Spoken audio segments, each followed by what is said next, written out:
Calixto Casales est né en mars 1916 à Alumia de San Juan, au nord de l'Espagne, dans une famille modeste.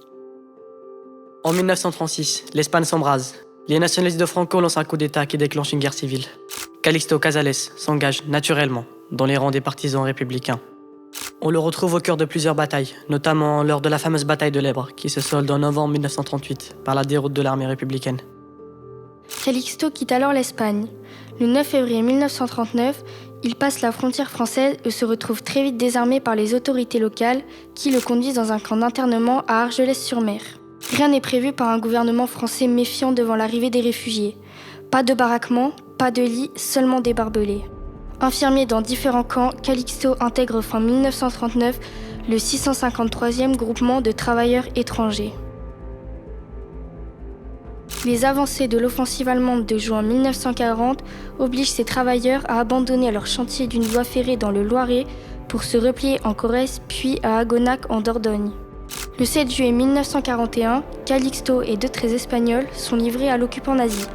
C'est dans un wagon à bestiaux que les gendarmes français les enferment direction Brest. Le travail forcé à la base sous-marine de 4h du matin à 8h du soir est terrible. Calixto fait alors la rencontre d'un couple de Bretons qui l'aide à s'évader en l'accompagnant dans un train pour Bordeaux. En mars 1942, de retour à Agonac, Calixto est accueilli par ses amis espagnols de l'équipe de foot locale. Son engagement dans la résistance continue.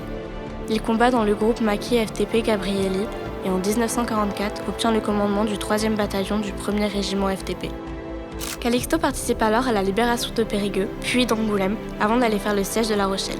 Il est démobilisé en décembre 1944 et reçoit en 1947 une citation à l'ordre du régiment en tant que capitaine FFI.